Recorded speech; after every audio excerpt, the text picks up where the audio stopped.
la doctora Judith Parra, estuvo en la cátedra de etología esta que estamos nosotros ahora, es odontóloga, es especialista en estomatología, ella es la odontóloga del Hospital de Enfermedades Infecciosas de Mendoza, el Hospital Lencinas, es profesora adjunta de la Cátedra de Introducción a Clínica Médica y Estomatología, y es coordinadora del Servicio de Estomatología y Medicina Oral de la Facultad. Entonces ahora nos va a hablar de cáncer de boca en tiempos de COVID. Primero, obviamente, compartir este momento con ustedes y con todos los que nos gusta la estomatología. Tenemos gente de Neuquén, de San Luis, estomatólogos, con los que he compartido otras jornadas, y bueno, alumnos.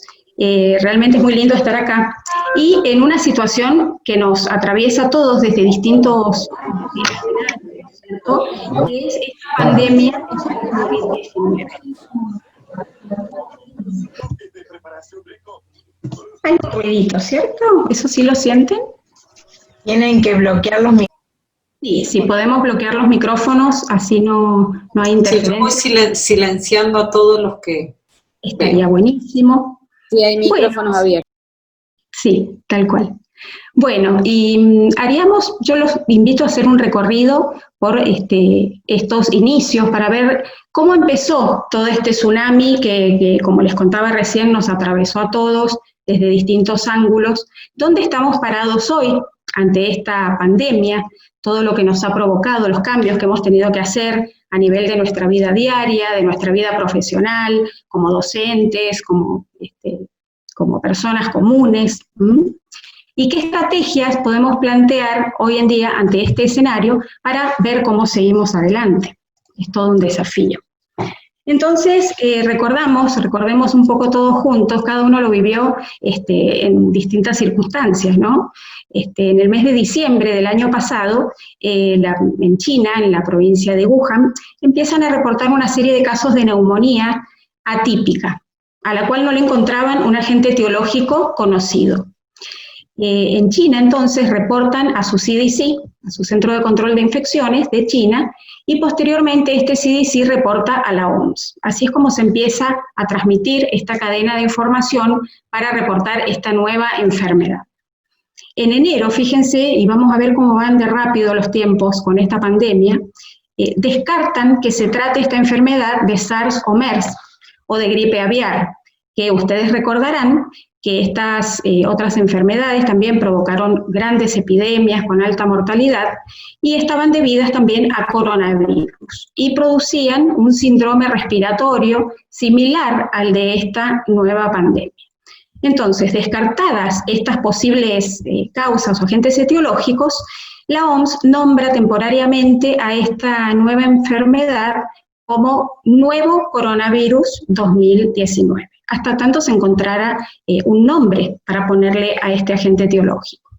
El 30 de enero, y vamos como ven rapidísimo, la OMS declara epidemia por la rapidísima propagación que tenía esta enfermedad, por el momento regional, pero rápidamente se empezó a esparcir por países vecinos y por países más alejados.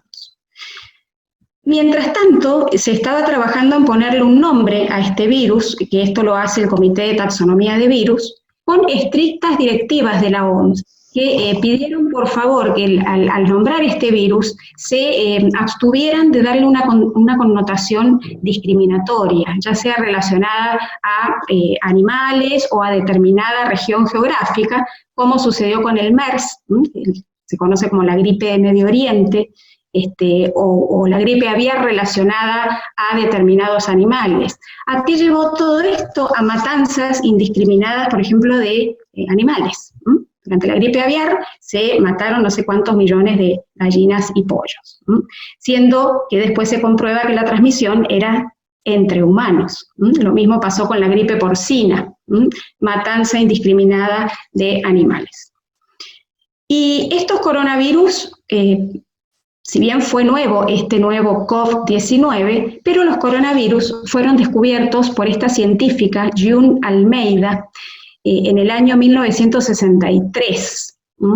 Esta investigadora era una técnica que trabajaba en un laboratorio en Londres y recibe una muestra de un hisopado de una universidad de Estados Unidos para ver si se podía identificar el agente que estaba causando una gripe en un grupo de jóvenes universitarios que no podían identificar el germen causante. Y June idea una técnica que es unir partículas virales a un anticuerpo y de esa forma se hace visible a través de microscopía electrónica este virus, estos coronavirus. Este hallazgo tan importante para la ciencia fue publicado por esta revista, fíjense el tiempo, 4 años después. Si comparamos con lo que estamos viviendo en esta época, que aproximadamente entre 100 y 200 artículos por día ingresan a los portales para ser publicados, ¿sí? Fíjense cómo han cambiado las cosas. ¿Y por qué le pusieron coronavirus? Porque a la vista de la microscopía electrónica, el virus tenía como una corona, como la corona solar, lo comparan estos científicos, por eso le dan este nombre. Y ya que estamos, les presento a nuestro objeto de discusión en esta tarde, que es el COVID, el SARS-CoV-2, como se termina llamando este virus, y sus proteínas que necesita para poder ingresar a la célula. La más conocida o la que más usa este virus, que ya lo vamos a ver enseguida, es la proteína S. Sigue pasando el tiempo, acá en Mendoza estábamos por empezar las clases, la fiesta de la vendimia, no sé si recuerdan todos por acá. Y el 3 de marzo nos enteramos que se detecta el primer caso en Argentina. Si bien en febrero, pocos días antes, o en enero, solamente escuchábamos noticias de los portales internacionales sobre esta nueva enfermedad, lo veíamos como algo sumamente lejano o que iba a tardar mucho tiempo en llegar a Argentina. Y con esto de la globalización, obviamente, si bien nos beneficiamos por los viajes y por la conectividad, también nos perjudicamos transportando rápidamente enfermedades y haciendo pandemias de un lugar a otro. El 11 de marzo se decreta la pandemia, la OMS lo decreta. Poco tiempo después larga o hace público su programa Solidaridad. ¿Y de qué se trataba este programa? Se trataba de incluir, donde Argentina fue invitada a participar, un estudio para probar la efectividad de la hidroxicloroquina, ¿sí? Ustedes recordarán que también ha sido muy controversial el uso es un antipalúdico en realidad, pero había estudios que probaban que podían mejorar en alguna etapa de la replicación viral o los inicios de la enfermedad para evitar que el paciente llegara a estadios más graves. El 20 de marzo, poco tiempo después, acá en Argentina se declara el aislamiento social preventivo y obligatorio, este nombre rimbombante que nos metió a todos a casa y tuvimos que cerrar escuelas, facultades, y nos cambió de ahí en más nuestra rutina laboral y diaria. Al otro día, 21 de marzo, nos enteramos del primer caso en la ciudad de Mendoza. Y como decíamos recién antes de empezar la conferencia, cómo nos está llegando así de a poquito a alguien conocido, a alguien cercano, a un compañero de trabajo, y con todo lo que implica enterarnos de todo esto, ¿no es cierto? Estuvimos así en aislamiento hasta el 4 de junio, y poco tiempo después se reporta desde la OMS que se interrumpe el programa Solidaridad, que promulgaba el estudio de la hidroxicloroquina. ¿Por qué se hace esto? Porque se demuestra que su uso no es más contraproducente en realidad que eficiente en el tratamiento para esta enfermedad. Entonces se interrumpe este estudio y tal es así que revistas de altísimo nivel científico, como Lancet, se ven obligados a retractarse de sus estudios previos impulsando el uso de esta droga. Más o menos de ahí venimos, ¿cierto? Vamos bien hasta ahora. ¿Dónde estamos hoy? ¿Cuál es el escenario que nos plantea hoy, agosto, esta pandemia? No pretendo que lean esto de ninguna manera, simplemente para recordar que ya COVID-19 es una nueva enfermedad definida por la OMS, causada por un nuevo coronavirus. Y bueno, buscando un gráfico lo más simple posible, hablaremos un poquitito nada más de inmunología. Sé que la calidad del auditorio es muy alto, así que simplemente para recordar qué pasa con el virus cuando ingresa. Sabemos que ingresa por, o se transmite, mejor dicho, por secreciones respiratorias, y va a ingresar por las vías respiratorias superiores, precisamente. Para ingresar, el virus va a utilizar estas espículas, esta proteína S que les nombraba recién, para unirse a este receptor AC2. Más tarde, por supuesto, ustedes sabrán que las investigaciones van a diario cambiando y conociendo más sobre este nuevo germen. Se detecta también otro receptor muy importante para el ingreso del virus a la célula, que es CD147. Entonces, la interacción de estos determinantes antigénicos del virus con estos receptores de membrana permiten que el virus ingrese a la célula y se pueda ahí usar todo el mecanismo genético de la célula huésped que tiene este receptor, que expone en este receptor, para poder multiplicarse y hacer su daño citopático. ¿Y qué células van a tener este receptor? No solamente los neumocitos, ¿no? Se ha visto que estos receptores están en adipocitos, en las células del epitelio bucal, que a nosotros nos interesa mucho, especialmente en lengua. Hay una gran expresión de células epiteliales con este receptor para AC2, en las células intestinales, renales, en el endotelio vascular, y ahí ya afectaría de esa forma toda la economía. Una vez que ingresa el virus, el sistema inmunológico o la respuesta innata es la que se pone en marcha para frenar la propagación viral. Idealmente, una respuesta innata puede limitar una propagación viral a través de células que no están especializadas, que aún no tienen memoria, pero que pueden identificar una célula infectada, liberar citoquinas y limitar ahí el daño.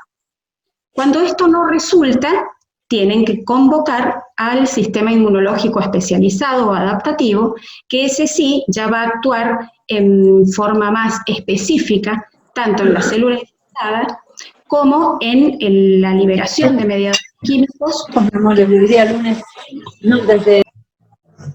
Las citoquinas, que en última instancia van a ser los responsables del daño o van a terminar haciendo una acción deletérea de este sistema inmunológico hacia el organismo, hacia los tejidos afectados. Tanto la respuesta TH2 como TH1 entran en juego, ya sea mediando la diferenciación de la célula T-naïve, o también propiciando, diferenciando, favoreciendo la diferenciación de células plasmáticas para que sean estas las que puedan formar los anticuerpos específicos. Siempre que hablamos de anticuerpos decimos, uy, qué bueno, se puede protegido o con defensas para un alto porcentaje, lo voy escuchando coronavirus. Sería de un pronóstico en cuanto a la evolución clínica de la enfermedad. Con esto, y más adelante lo repetiré, esta enfermedad nos ha puesto patas para arriba en todo aspecto, en el aspecto clínico, inmunológico y obviamente farmacológico. ¿Cuáles son las etapas clínicas? Y no es la idea de la charla hablar mucho de esto, pero sí, y todos hemos escuchado, cómo iba evolucionando esta clínica de la nueva enfermedad. Al principio se trataba solamente de una reacción, un estado gripal. Incluso algunos mandatarios lo catalogaron como una gripecita y nada más. Obviamente que esto no fue así, ya que hay grupos etarios que están seriamente comprometidos o enfermos con comorbilidades que realmente no lo viven como una gripecita nada más. Los estadios clínicos, acá lo grafica este cuadro, el estadio 1, el 2 y el 3, donde en el 1 se encuentra la infección inicial y es la fase de respuesta viral, es decir, donde básicamente va a actuar acá el sistema, la respuesta inmune innata y posiblemente la adaptativa.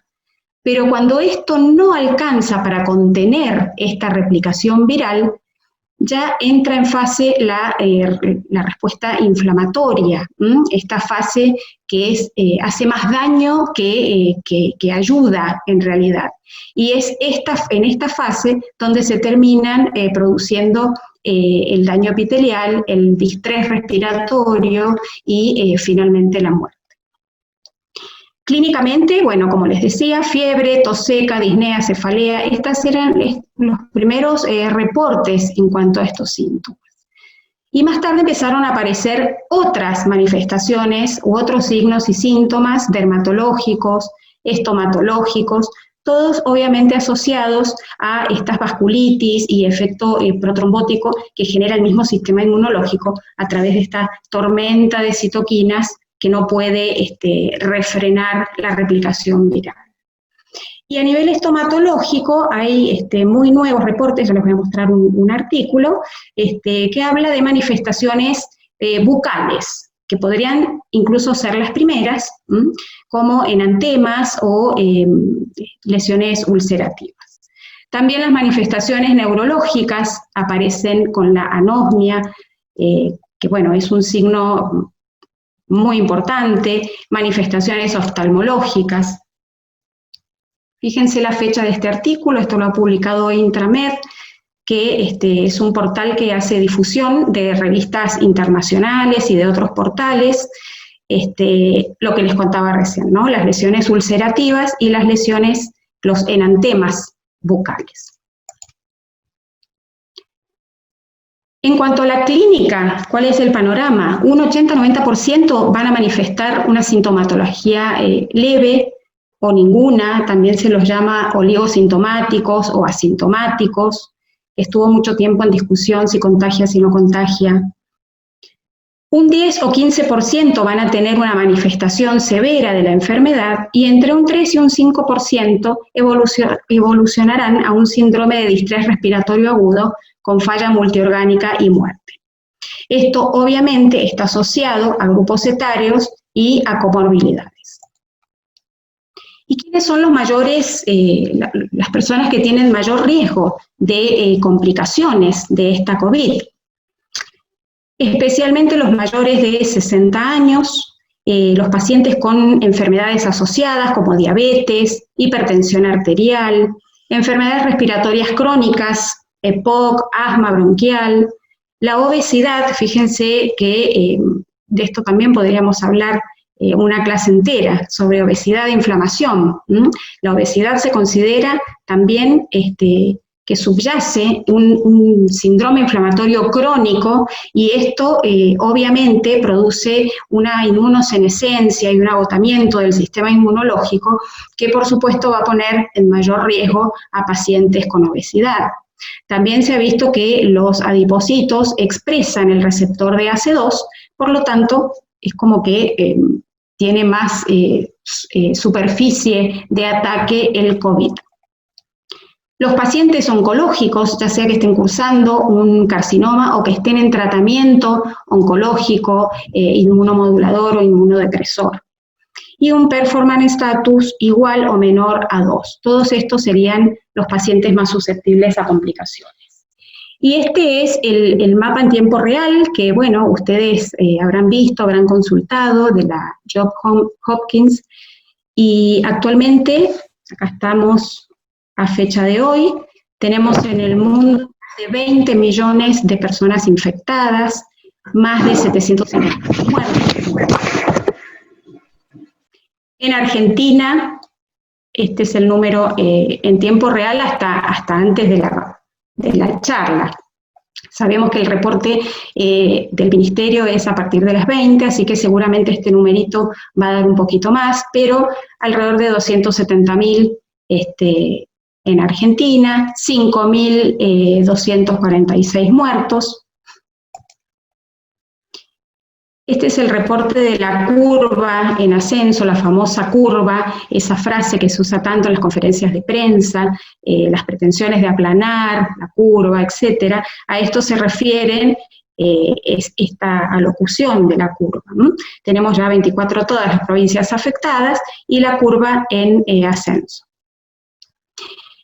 El Ministerio de Salud de Mendoza hace estos gráficos tan claros, los hace una vez por semana, así que este que tengo que les muestro acá corresponde a la semana terminada pasada, pero actualmente contamos con 2.731 casos de infectados, de casos confirmados en Mendoza y 59 muertos. Esos son los datos actuales. Y fíjense los grupos etarios más afectados en nuestro medio, que por eso les muestro estos datos, porque tenemos que saber qué realidad tenemos en nuestro medio. No podemos tomar medidas ni estrategias basándonos en datos de China o en datos de Estados Unidos, porque nuestra realidad económica, social, es distinta. Por eso es importante saber dónde estamos parados. Fíjense, el promedio de contagios, 39 años, gente relativamente joven, y la letalidad está más o menos parecida a lo del resto del mundo, 2.4.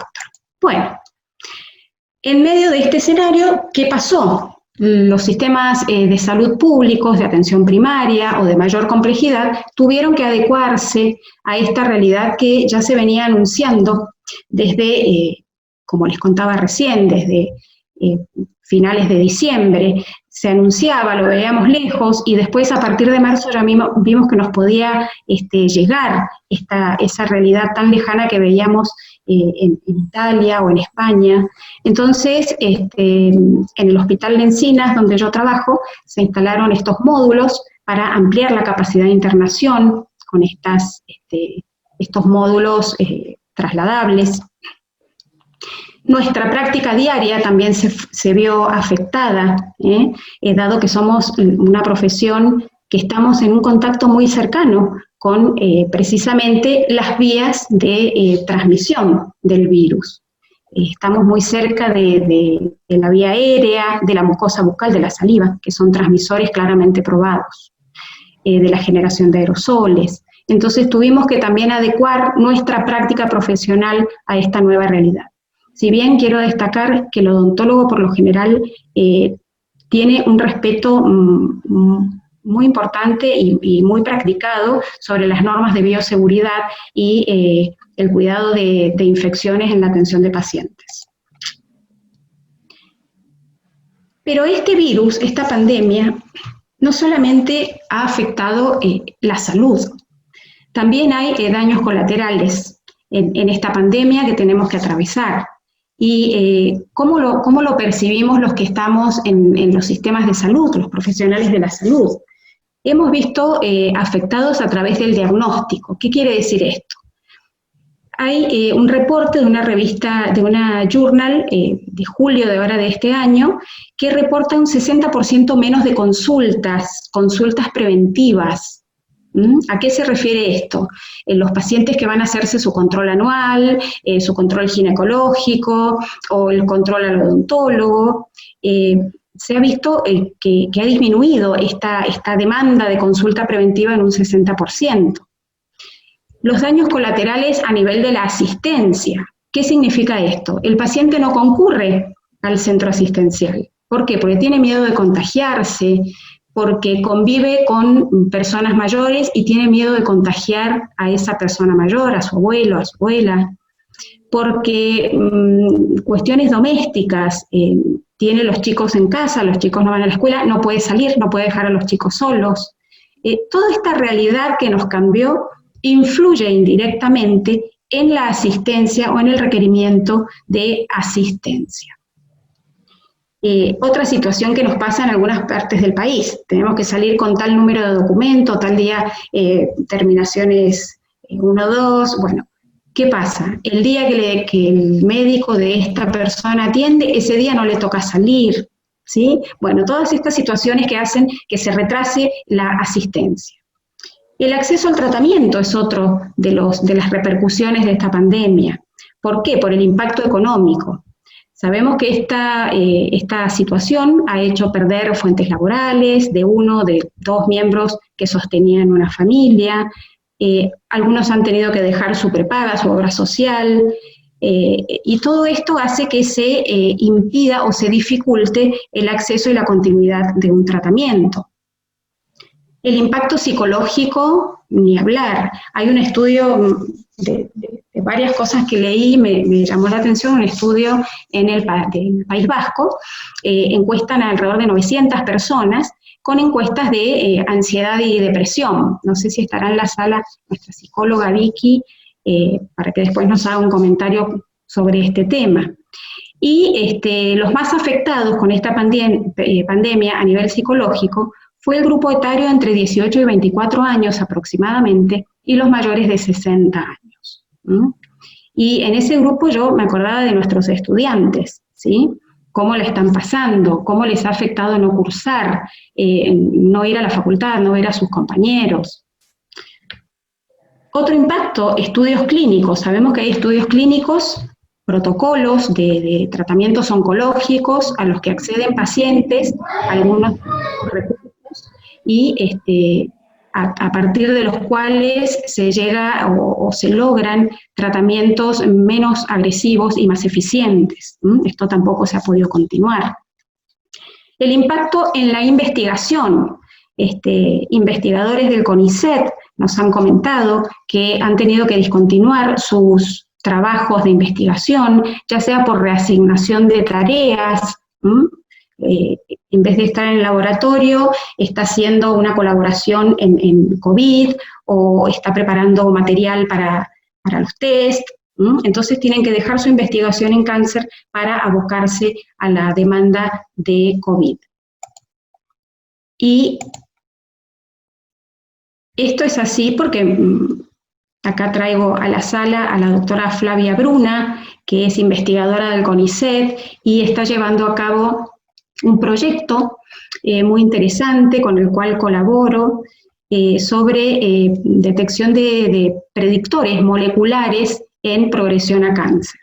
La doctora Bruna, bueno, tiene una experiencia extensísima sobre esto. Lamentablemente no pudo asistir a las como dictante porque está trabajando, escribiendo, publicando, aprovechando este tiempo para eso, pero fue ella y sus ganas de investigar, de aprender y de mejorar la realidad de los pacientes con cáncer, la que nos invitó a este proyecto tan lindo. También es miembro de nuestra cátedra, así que un honor trabajar con ella y un placer, y nos ha enseñado muchísimo.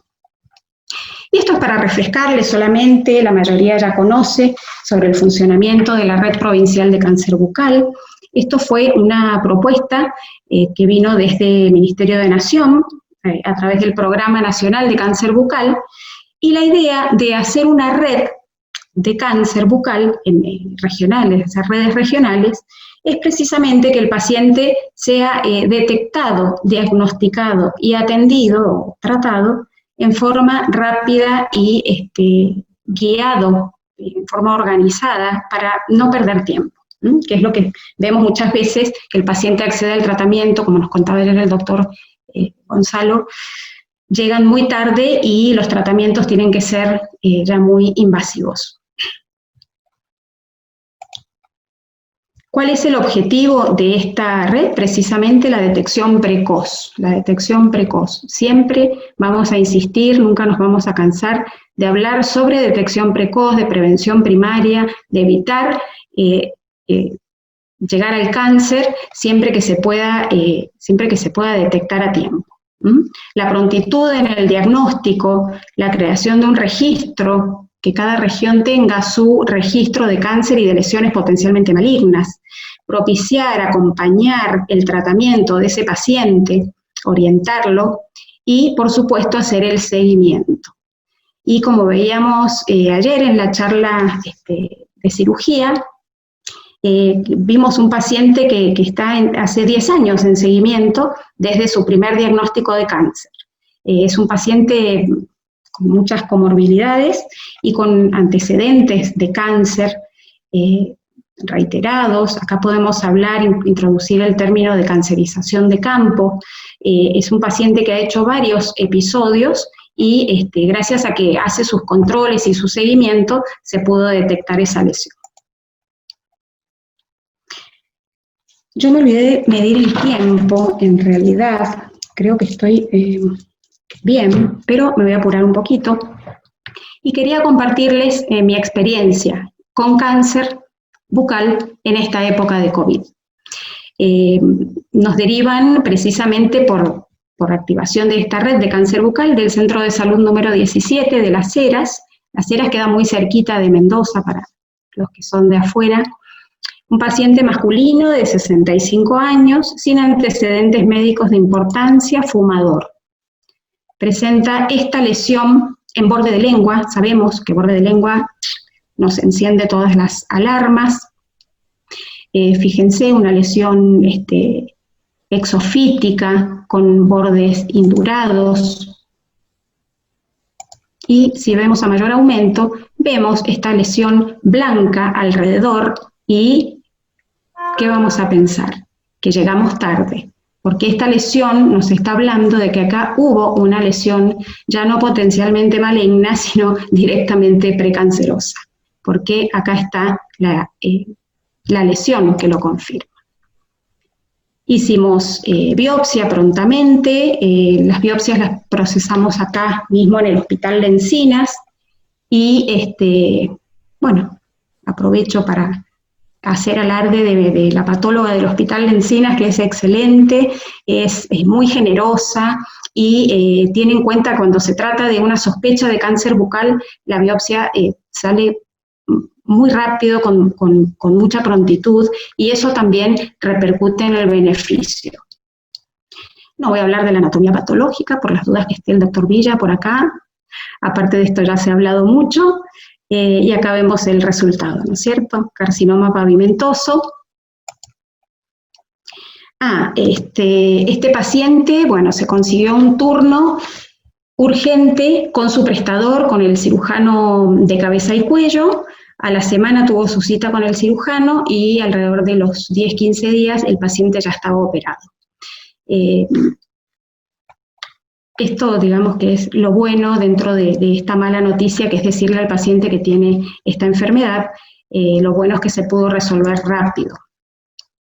Otro paciente de sexo femenino, de 75 años, derivado del hospital, de nuestros referentes del Hospital Perrupato, que trabajan muy bien, de San Martín, consulta por una lesión tumoral en la boca.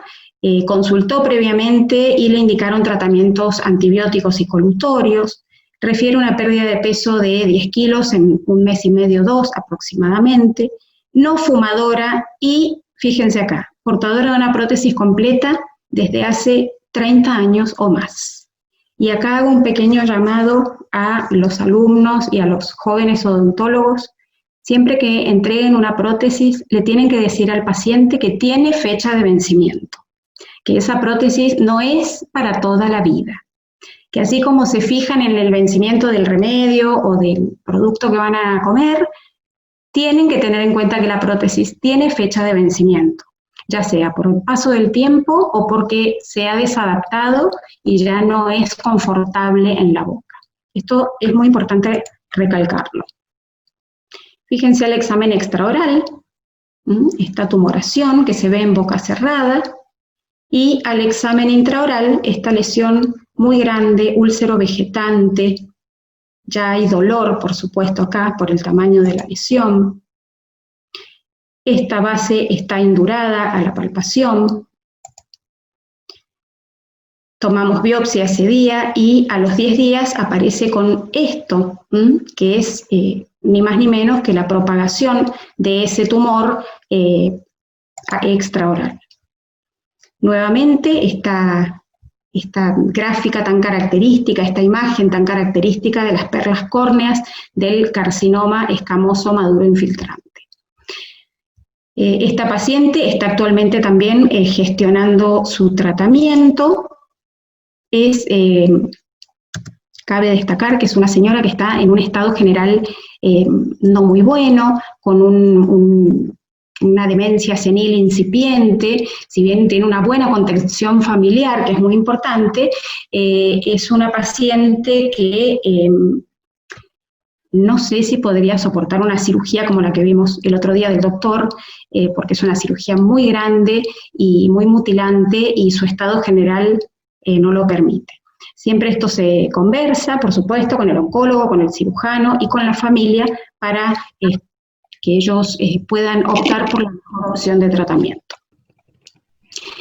Este otro caso que les quiero compartir es de un paciente particular que me lo envía su odontólogo. La paciente es paciente oncológica, está en tratamiento por cáncer de colon, está en tratamiento psiquiátrico con una depresión crónica de hace más de 20 años, fuma actualmente, según ella, 10 cigarrillos por día, pero ha fumado hasta 2 paquetes por día durante más de 30 años, y hay también antecedentes de enolismo.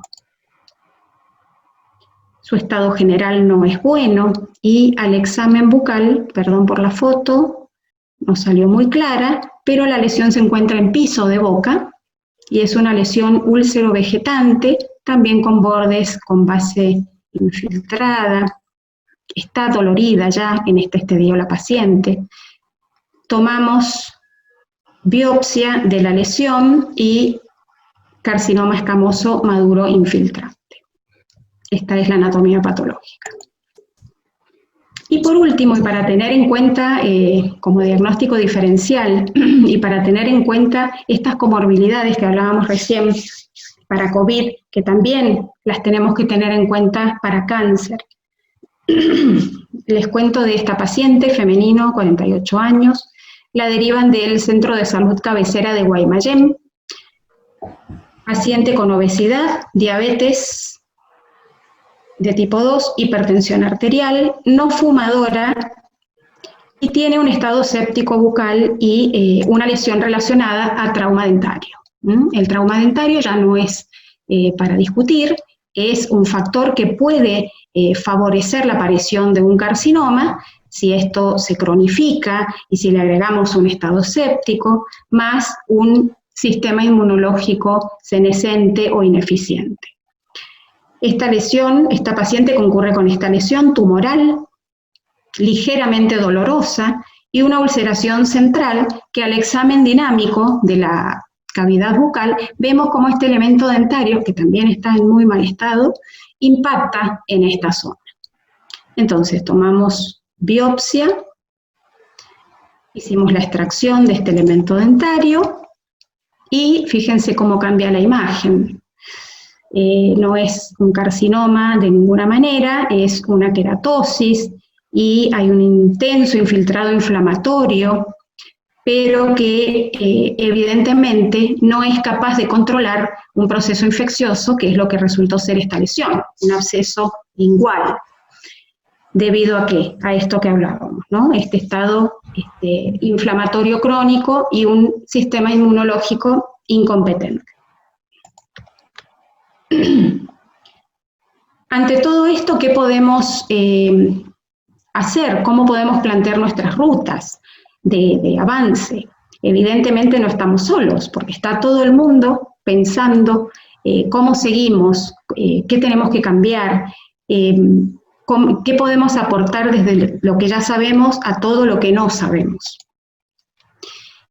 Y bueno, hay una gran cantidad de artículos que hablan sobre el impacto de esta pandemia en pacientes con cáncer de cabeza y cuello, las experiencias a nivel institucional de cirujanos maxilofaciales, todos, hay una gran cantidad de artículos, pero regionales o institucionales, y eso a la Argentina, digamos, o a nuestro medio no nos iba a servir. Y acá quiero que tengamos cuidado con esta otra pandemia, que es la infodemia, que es la pandemia de información. Estamos excedidos de información. Si ustedes entran a cualquier portal a buscar información sobre COVID, desde enero hasta ahora son cientos y miles de artículos, no todos revisados por pares como corresponde, no todos aportan datos muy concluyentes, por lo tanto, este exceso de información tenemos que tomarlo con pinzas y protegernos tanto de esto como del coronavirus. Tal es así que en Argentina se reunieron un grupo de 18 sociedades científicas para hacer un consenso en base a las realidades de nuestro medio para hacer un enfoque multidisciplinario de cáncer y COVID. En esto está, por supuesto, la Asociación Argentina de Oncología Clínica, Sociedad de Cancerología y otras 16 sociedades. ¿Y esto por qué? Porque hay enfermedades que no pueden esperar, de ninguna manera, y una de ellas es el cáncer, por supuesto. De ahí la urgencia y la importancia de hacer consensos científicos adaptados a nuestro medio. La Asociación Argentina de Oncología Clínica también ha propuesto hacer un registro de cáncer y COVID, que ya hay otras experiencias en otras partes del mundo, para ver cómo impacta esta enfermedad asociada a cáncer. Hay reportes en China que elevan muchísimo la tasa de mortalidad en este tipo de pacientes. Y siguiendo con las estrategias, otra de las estrategias también propuesta en esta campaña por las organizadoras fue el autoexamen bucal. Y este artículo precisamente habla de los beneficios que trae el autoexamen bucal en época de COVID, de dificultad a la accesibilidad a tratamientos o a consultas. También otra estrategia, otra propuesta que hay en la bibliografía internacional es aprovechar el momento de la detección, digamos, de COVID o de la pesquisa de COVID mediante el hisopado, aprovechar esa oportunidad para hacer un screening de lesiones potencialmente malignas. Podríamos proponerlo. Lo que sí tenemos claro es que el coronavirus llegó para quedarse, tenemos que amigarnos con él. Sabemos que tenemos elementos muy básicos y muy prácticos, como el uso de mascarillas, el lavado de manos, la higiene respiratoria, y en esto tenemos que hacer mucha educación porque claramente en nuestro medio cuesta mucho instaurarlo, pero es una medida sumamente protectora para la diseminación. Y el distanciamiento social, que esto se va a quedar por mucho tiempo. Y si bien el coronavirus nos mandó para adentro, nos encerró, nos puso a mirar por la ventana a ver hasta cuándo estaríamos ahí, en algún momento, y esto metafórica y literalmente hablando, en algún momento vamos a poder abrir esta puerta y vamos a tener que dar ese paso y salir, y ojalá que lo hagamos con mucha humildad, porque si algo nos ha enseñado esta pandemia es que nos queda mucho por aprender, que paradigmas como la medicina basada en la evidencia hoy hacen agua, porque ante esta enfermedad no hay nada evidente, tenemos mucho por aprender de la ciencia, tenemos que entender que nos queda, que no sabemos todo, que no está todo dicho. Y como dicen mis colegas españoles, me apetece hacer una serie de agradecimientos, ya para ir terminando esta charla, no sé si me excedí o estoy bien. Y quiero hacer un agradecimiento especialmente a mi padre, que me enamoró de las ciencias médicas, gracias a su trabajo, a su ejemplo. Un agradecimiento al doctor Sforza y al doctor Cecotti, que han hecho y están haciendo y lo seguirán haciendo, me imagino, un aporte muy grande a la estomatología en cuanto a salud pública. Un reconocimiento a mi hermana Lorena, que es terapista, es neurointensivista, y lamentablemente tuvo que convivir unos días con este nuevo habitante del mundo, que es el coronavirus. Por suerte ya integra la lista de los recuperados. a mi querida cátedra de clínica médica y estomatológica, el doctor García, la doctora Cirulnik, la doctora Guida, Lorena López, Silvia Torres. Es un equipo precioso para trabajar ameno y no hay nada como trabajar en ambientes amigables. Y estas jóvenes mujeres médicas que trabajan todas en el Hospital de Enfermedades Infecciosas, todas muy formadas, muy capaces, también desde los primeros días nos conteníamos mutuamente en esto de qué iba a pasar, cómo se iba a desarrollar esta enfermedad en nuestro medio. Y bueno, y lo estamos pasando. Y a nuestra decana, Patricia, un especial agradecimiento porque ella y su equipo de gestión, por supuesto, nos facilitaron la creación del CEMEP, que es el Servicio de Estomatología y Medicina Bucal de la facultad, que este año vamos a cumplir 3 años, así que, bueno, muchas gracias porque era un sueño de muchos años y se pudo concretar. Y por supuesto, valga mi agradecimiento a todos aquellos que intentaron en esta lucha contra el coronavirus y no lo lograron. Muchas gracias. Muchas gracias, doctora. Acá todos la felicitan y le agradecen por la presentación. Hasta el momento no han habido preguntas, si después surgen, yo se las transmito después de que hable nuestra siguiente expositora, ¿sí? ¿Cómo no? Muchas gracias, Judith. Muy amable.